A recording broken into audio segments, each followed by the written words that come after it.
Welcome to the Explainer. Okay, before we even jump into things today, I want you to do me a favor. Just stop for a second and really visualize this. Close your eyes if you have to.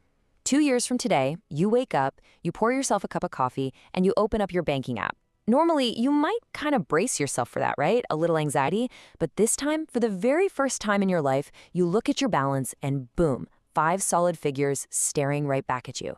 $10,000. Can you feel that immediate rush of relief? That massive weight just totally lifting off your shoulders? Well, the absolute best part of this whole vision isn't even the number. You aren't looking at that screen because someone gave you a handout. You didn't just get incredibly lucky. You're looking at that balance knowing, deep down, you built it entirely yourself. So, why 10 grand? Hitting this exact number really isn't just about the money itself. I mean, the math behind 10 grand is actually pretty straightforward, right? But hitting your first $10,000 is literally monumental because of the person you have to become to actually earn it. Getting there means breaking what could literally be decades of bad financial habits, impulse control issues, and that totally draining negative self-talk. It's honestly way more of a psychological battle than a mathematical one. It's about getting undeniable proof. Proof that you can finally control your money instead of letting your money control you. And let me tell you, that realization, that complete shift in the power dynamics of your own life is exactly where real wealth actually begins. Okay, let's dive into this. How do we actually pull this off? You know, when we talk about getting rich, everybody loves dreaming about the huge stuff. The multi-million-dollar yachts, the giant mansion on a hill, but nobody really talks about the gritty, completely unglamorous reality of saving your very first 10 grand. Most people just naturally assume the absolute hardest part of building wealth is making millions of dollars. But actually, scratch that. It really isn't. The genuinely hardest part is proving to yourself that you can build something from absolute zero. It's that very first, super steep part of the climb that is going to test your resolve the most.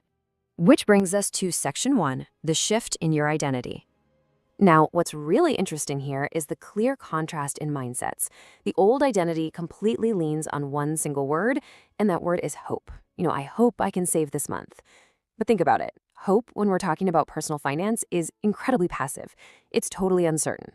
When you're just operating on hope, the second an unexpected expense pops up, or you see some shiny new thing you really want to buy, you just self-sabotage. Why? Because you never actually made a firm commitment. Now, shift gears and look at the new identity. I know I can. That shift literally rewires your entire financial trajectory. Once you hit that first milestone and you really internalize that success, you completely stop hoping and you start knowing.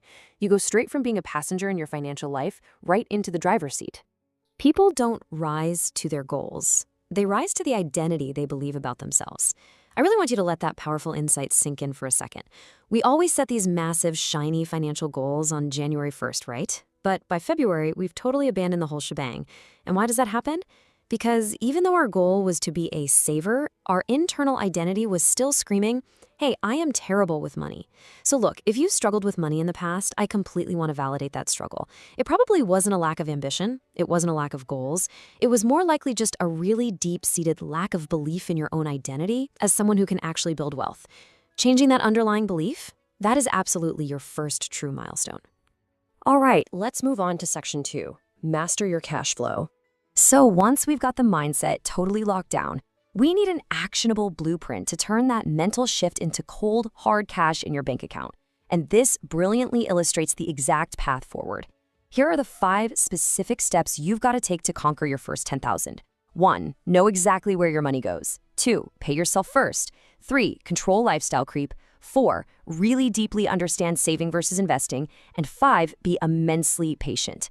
Let's just break these down one by one so you can start using them literally today. Step 1. You absolutely 100% need to know exactly where your money is going. And look, I know tracking expenses sounds about as fun as going to the dentist for a root canal. It is tedious, but it is just so necessary for your financial health. Think about it. You might know exactly what you earned last month, but if I asked you where every single dollar actually ended up, could you tell me? Probably not, right? So for the next 30 days, I challenge you to track every single expense. The coffee, the streaming subscriptions, the late night online shopping, the whole thing. And listen, you are not doing this to judge yourself. Definitely don't feel guilty about that extra latte. You're doing it simply to gain ultimate awareness, because total awareness is the absolute beginning of control. Moving on to step 2, which is all about fixing this massive systemic error in how we are basically taught to handle our paychecks. Think about the mistake that almost everyone makes. You earn your money, you pay your rent and your bills, you buy whatever you want for the month, and then you try to save whatever happens to be left over. The glaring issue there, usually, there's absolutely nothing left. So the fix for this is literally one of the oldest wealth-building principles on Earth. Pay yourself first. You've got to reverse that traditional order. The very day your salary hits your account, immediately move a percentage, even if it's just 10%, straight into savings. You need to treat saving like it's a mandatory, non-negotiable bill, except this bill is paid directly to you. You are essentially treating your future self as your single most important VIP creditor. Next up is Section 3, grow and protect your money. So Step 3 is a huge warning about a really sneaky phenomenon, the lifestyle creep trap. This is where so many incredibly smart people make a super costly mistake. They get this hard-earned promotion, or they finally bump up their income, and immediately, bam, they start upgrading everything in their life. Suddenly, a $500 monthly raise turns into $150 of new streaming services, $200 more in takeout, and a fancy new car payment. Within just a few months, that higher salary just completely vanishes, leaving them feeling exactly as broke as they were before. The trick to actually beating this, when your income grows, just actively pretend it didn't. Keep your lifestyle exactly the same for a little while and save or invest every single bit of the difference. Now, Step 4 requires you to understand a really vital difference between two totally distinct concepts. Saving protects your money. It gives you a really secure foundation. Think of it as the emergency fund that keeps you out of terrible debt when your car suddenly breaks down. Investing, on the other hand, grows your money and creates long-term opportunity. And hey, you don't need to be some Wall Street hotshot overnight to do this well. You just start by learning the basics of long-term investing. Things like how broad market index funds work. An index fund basically lets you buy a tiny little slice of hundreds of successful companies all at once. So you spread out your risk, but you still capture the overall growth of the economy. The key here is focusing entirely on simple consistency. Just putting a little away each month, rather than trying to chase perfection or find that one hot stock. Which leads right into Step 5. Be immensely patient. And oh man, this is the step almost everyone tries to skip. We live in this crazy fast-paced world that just praises overnight success and instant gratification, right? But real wealth, it compounds quietly over time. It's honestly exactly like planting a tree. That first year, it doesn't look impressive at all. In fact, the hardest part of year one is just fighting the urge to constantly dig up the seed to see if it's actually growing. By the second year, yeah, it's still pretty small, but beneath the surface, those roots are growing incredibly strong and deep. And years later, people are going to look at your massive financial tree and say, wow, you are so lucky. They will completely miss the years of quiet, disciplined growth. That first 1,000 feels mathematically impossible.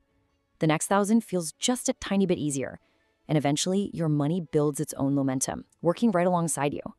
Finally, Section 4, the real goal is freedom. Because at the end of the day, true wealth really isn't about just hoarding cash to be rich. True wealth is having options. It is having the ability to drastically reduce your daily stress. It's the power to handle a totally sudden medical bill or a broken furnace without spiraling into absolute panic. And crucially, it is the ability to seize life-changing opportunities the second they randomly appear. Just imagine having the financial cushion to confidently walk away from a totally toxic job without instantly worrying about how you'll pay next month's rent. Look, we all know money doesn't solve every single problem in human existence, but what it does provide is choices. And having choices, actually dictating the terms of your own life, is quite frankly one of the greatest forms of freedom you can possibly achieve.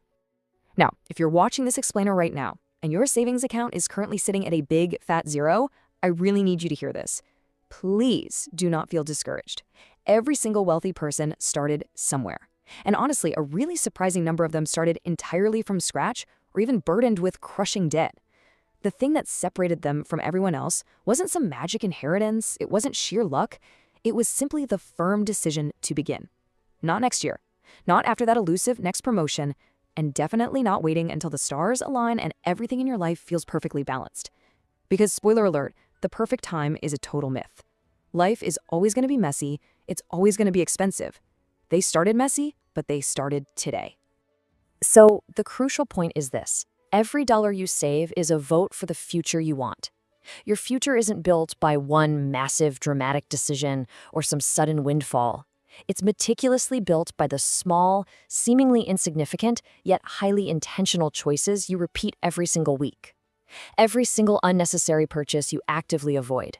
Every percentage you quietly shift into an investment account, that is just another step toward your ultimate financial freedom. The journey to financial freedom begins with your first intentional dollar.